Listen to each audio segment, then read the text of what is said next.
Hello, beautiful souls. Welcome in Rahat, the inner healing. Let's see what is the guidance for all of us on this new moon phase. Let's see what is the hidden message for this new moon. And as we all know, new moon है तो नई intentions डालनी है.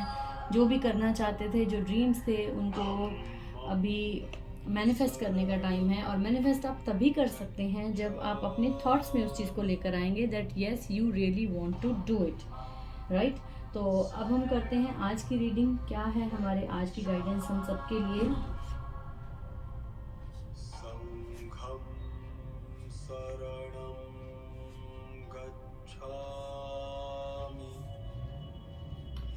So, according to today's guidance, the situation requires emotional maturity and total trust. You are surrounded by those who have only the best of intentions. तो please अपनी surroundings में जो लोग हैं जो आपको बेस्ट गाइड कर रहे हैं इस टाइम, उन पे कोई भी डाउट ना करें. ट्रस्ट करने की बहुत ज़्यादा ज़रूरत है. उनकी इंटेंशंस पे ट्रस्ट करें. वो आपको अच्छी इंटेंशन से जो गाइड कर रहे हैं, प्लीज़ उनको ट्रस्ट करें. डाउट ना रखें उन चीज़ों पे जो वो आपको गाइडेंस देना चाहते हैं. और आप जिस तरह के चैलेंजेस अभी फील कर रहे हैं, अभी आप फेस कर रहे हैं, उनमें अगर आपको किसी की गाइडेंस की ज़रूरत पड़ रही है और आपको गाइडेंस मिल भी रही है अपने आसपास से, अपनी सराउंडिंग से, लोगों से, तो प्लीज़ उसको इग्नोर ना करें. ये ना सोचें कि इसके पीछे सामने वाले की ही कोई बैड इंटेंशन होगी या अपना कोई पर्सनल इंटरेस्ट या पर्सनल प्रॉफिट होगा. क्योंकि हर बार राय देने वाले इंसान, एडवाइस करने वाले इंसान की इंटेंशन गलत नहीं होती है. Challenges will be resolved. And this card also indicates a generous, humanitarian and refined person whom you can completely trust upon or depend upon. कोई ऐसा इंसान आपके आसपास जिस पे आप completely ट्रस्ट कर सकते हैं, डिपेंडेंट रह सकते हैं. किसी ऐसे इंसान की आपको अगर वेट थी और वो आपके आसपास, आपको लग रहा है कि वो, अगर आपकी थॉट में ये चल रहा था कि यही वो इंसान है जिस पे आपको ट्रस्ट करना चाहिए, जो वो आपको बोल रहा है आपको उसको फॉलो करना चाहिए, तो please yes is the answer for you. यही वो इंसान है जिसकी आपको वेट थी, जिसकी आप गाइडेंस लेना चाहते थे. प्लीज़ उस पर डाउट ना करें. और हो सकता है ये कार्ड आपको अपने ऊपर जो सेल्फ डाउट हम करते हैं उसके लिए गाइडेंस दे रहा है. Please do not increase the habit of your self doubt. अपने ऊपर डाउट ना करें. अपने अंदर की आवाज़ को सुनने की कोशिश करें.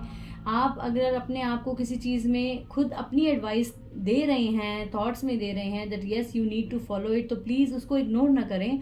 अपनी गाइडेंस को ज़रूर फॉलो करें. आपके अंदर से जो आवाज़ आ रही है, आप अपने आप को जो सलाह दे रहे हैं अपने थॉट्स में, उस पर डाउट ना करें. और अगर कोई आसपास के लोगों से रिलेटेड अगर आपकी क्वेरीज हैं, आपके मन में कुछ क्वेश्चन थे और आपको लोगों से गाइडेंस मिल रही है, तो प्लीज़ उन पे ट्रस्ट करें. वो ट्रस्टवर्दी हैं, उनकी इंटेंशंस आपके लिए अच्छी हैं, गलत नहीं हैं. तो please you can trust upon them and please surrender your need to be always right. तो ये कार्ड मुझे लगता है इसीलिए आया है कि आपको लगता होगा कि वो जो एडवाइस आपको दे रहे हैं वो गलत है, क्योंकि आपको लगता है आपने जो सोचा, आप जो कर रहे हैं वो एकदम ठीक है, जबकि ऐसा नहीं है. हो सकता है आप बहुत जगह अपनी जगह ठीक हो सकते हैं, बहुत सारी चीज़ों में आप ठीक हो सकते हैं, लेकिन कई बार दूसरों को मौका देना कि वो हमें क्या एडवाइस करते हैं, वो इस जगह पर हमारी जगह रहकर क्या सोचते हैं, उसके ऊपर भी हमें थोड़ा सा ध्यान देने की ज़रूरत है. Because this is not always right कि हम हमेशा राइट हों, ये नहीं हो सकता. हम, हमारी जगह कोई भी और हो, हम कभी भी कुछ गलत भी कर सकते हैं, गलत भी सोच सकते हैं. We are human beings. So please do not think that you are always right. अगर कोई दूसरा आपको कोई एडवाइस दे रहा है, उसको इग्नोर ना करें. Give others the gift of letting them be right. अगर कोई आपको ऐसी चीज़ें आपके साथ हो रही हैं जिसमें आपको लगता है कि यहाँ आपको थोड़ा सा झुकने की ज़रूरत है, थोड़ा सा मानने की ज़रूरत है, थोड़ा सा किसी और की एडवाइस पे डिपेंडेंट होने की ज़रूरत है, तो प्लीज़ उस चीज़ को इग्नोर ना करें. ज़रूर दूसरों की बात को सुनने की कोशिश करें. हर बार बोलना ज़रूरी नहीं होता. कई बार दूसरों की बात को सुनना और अपनी बात को आगे रख के वेट करना कि सामने वाला आपको क्या एडवाइस करता है और फिर उसको फॉलो करना कई बार बहुत ज़रूरी होता है. So please surrender your need to always be right. अपने मन से इस चीज़ को निकालें कि आप जो कह रहे हैं सिर्फ वही सही होगा. दूसरों की एडवाइस को सुने, दूसरे जो आपको कहने की कोशिश कर रहे हैं उसको सुनने की ज़रूर कोशिश करें। And look to the stars. अगर आप एस्ट्रोलॉजी पे बिलीव करते हैं तो please this is the time to see your chart. अपनी एस्ट्रोलॉजी के अकॉर्डिंग आपके चार्ट में आपके स्टार्स क्या कहने की कोशिश कर रहे हैं उसको फॉलो करने की कोशिश करें। जो गाइडेंस आपको अकॉर्डिंग टू द स्टार्स मिल रही है, if you really believe in astrology और if you are following any astrologer, और या फिर आपके पास खुद के पास अपना एस्ट्रोलॉजी का चार्ट है जिसमें आपके सितारे आपकी फेवर में हैं या आपके अगेंस्ट हैं, अगर इन चीज़ों का सारा डिटेल आपके पास है तो उस पर ध्यान दें।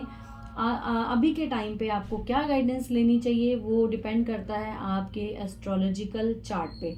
और जिन लोगों को इंटरेस्ट है उनके लिए गाइडेंस है कि अगर आपको इंटरेस्ट है तो go deep into the star knowledge.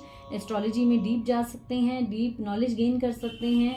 और अगर टाइम पास की बात करें तो जिनको बहुत इंटरेस्ट है उनके लिए ये परफेक्ट और फेवरेट टाइम पास हो सकता है कि वो सन साइंस जो होते हैं जिस पे हम सब बहुत ज़्यादा बिलीव करते हैं तो उन पे और ज़्यादा डीप नॉलेज लें और अपने आप को जानने की कोशिश करें कि आपके कौन से ऐसे हिडन टैलेंट्स हैं जिसको आप अगर अच्छे से तराशें तो वो और निखर कर बाहर आ सकते हैं। कौन से ऐसे ड्रॉबैक्स हैं जो आपके स्टार्स आपको इंडिकेट कर रहे हैं कि this is not the good time to do anything, और उनके ऊपर अगर आप ध्यान दें तो कुछ ऐसी चीज़ें, कुछ ऐसे रिस्क लेने से आप बच सकते हैं जिसको करने के बाद आगे चल के आपको पछताना ना पड़े। So this is the time to see your stars. अपने स्टार्स को देखने का टाइम है। खुले आसमान में बैठें, स्टार्स के साथ बातें करें, यूनिवर्स के साथ बातें करें। यूनिवर्स आपको जो स्टार्स के थ्रू एस्ट्रोलॉजी में अगर आपका इंटरेस्ट नहीं है या आपको नहीं पता आपके एस्ट्रोलॉजिकल चार्ट में क्या है आपकी फेवर में और आपके अगेंस्ट, तो you can spend some time in sitting with the universe. खुले आसमान में बैठें, यूनिवर्स से बात करने की कोशिश करें। वो स्टार्स जो आपको डायरेक्ट मैसेज देना चाहते हैं उसको सुनने की कोशिश करें। और बहुत स्ट्रॉन्ग मैसेज वो है कि अगर आपको लगता है कि आपकी लाइफ में जो भी हो रहा है वो सिर्फ आपकी स्टार्स की वजह से हो रहा है, तो मुझे लगता है आई डोंट बिलीव इन दिस कि सिर्फ स्टार्स की वजह से आपके साथ कुछ गलत होता है या सिर्फ स्टार्स की वजह से ही कुछ सही हो सकता है।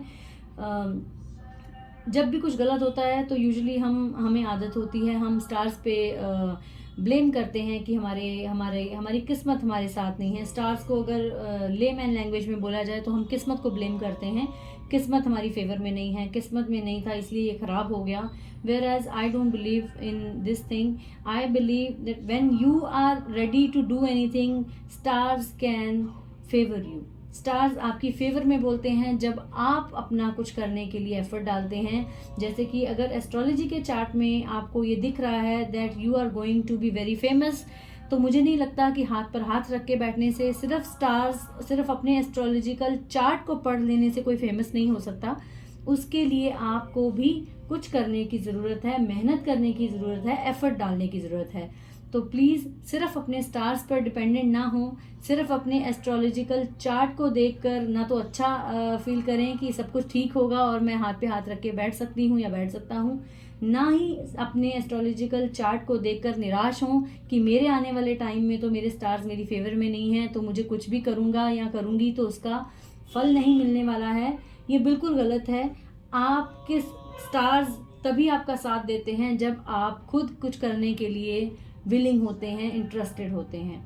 तो अगर स्टार्स अभी लग रहा है फेवर में नहीं है, किस्मत साथ नहीं दे रही है, तो मुझे लगता है कहीं ना कहीं बहुत सख्त ज़रूरत है अपने आप में वो बदलाव लाने की जिससे आपको लगे कि स्टार्स भी आपकी फेवर में काम कर रहे हैं। सो मुझे लगता है I strongly believe in this thing. So I am recommending to all of you कि प्लीज़ सिर्फ अपने एस्ट्रोलॉजिकल चार्ट को देखकर अपनी लाइफ को डिसाइड ना करें। स्टिल यू हैव चांस, आपके हाथ में है कि आप अपनी लाइफ को बेटर कर सकते हैं। अगर आप कहीं तकलीफ में हैं तो आप अपने आप की लाइफ को बेटर करने में वो एफर्ट डाल सकते हैं जिससे आपको बाद में फ़ायदा मिल सकता है। स्टार्स किसी हद तक हमारा साथ ज़रूर दे सकते हैं, बट हमें पूरा का पूरा अपनी लाइफ को स्टार्स के ऊपर, अपने चार्ट के ऊपर डिपेंडेंट नहीं रहने देना है। हमारी मेहनत, हमारे जो कर्मास हैं वो बहुत डिपेंड करता है हम क्या करते हैं, उसके ऊपर हमारा आने वाला वक्त, आने वाला फ्यूचर डिपेंड करता है। So please try to change your life, try to change your life by putting all the efforts you can put to be a better person, to get a better life, to get a better future. So आज का जो message है वो यही है कि emotionally अगर किसी की सपोर्ट फील हो रही है, आपको कोई इमोशनली एडवाइस दे रहा है, आपको कोई गाइड कर रहा है, तो प्लीज़ उनकी इंटेंशन को गलत ना समझें। वो आपके फ़ायदे के लिए आपको गाइड कर रहे हैं, आपको उसको इग्नोर नहीं करना चाहिए और उनकी बात को ध्यान से सुनना चाहिए, बिना अपना ये पॉइंट रखे कि आप ही सिर्फ सही हो सकते हैं। तो इसलिए जब हम ये ट्रस्ट बिलीव करते हैं कि सिर्फ मैं जो सोच रही हूँ, मैं जो सोच रहा हूँ वही सही है, तो हम किसी दूसरे की एडवाइस को ईजिली एक्सेप्ट नहीं कर सकते। तो आज की गाइडेंस तो यही बोल रही है कि थोड़ी देर के लिए अपना पॉइंट ऑफ व्यू साइड पे रखें। हो सकता है आपको लग रहा है आप सही हैं, लेकिन थोड़ी देर के लिए किसी और को मौका दें कि वो आपको एडवाइस कर सकें, और उनकी एडवाइस पे ट्रस्ट ज़रूर करें और सिर्फ अपने एस्ट्रोलॉजिकल चार्ट के ऊपर डिपेंड होकर निराश ना हो। एफर्ट डालेंगे तो लाइफ और बेटर हो सकती है। अगर किसी एस्ट्रोलॉजर ने आपको ऐसा कह दिया है कि आपका आने वाला टाइम बहुत ख़राब है, still you have the chance to change it, क्योंकि अगर आप कुछ करेंगे तो आपको उसका रिजल्ट डेफिनेटली मिलेगा। So this was all for today's reading. I hope you all can resonate with the cards, and stay happy, stay healthy, stay safe, and please keep smiling no matter what. Love you all. God bless you all. Om Shri Matre Namah.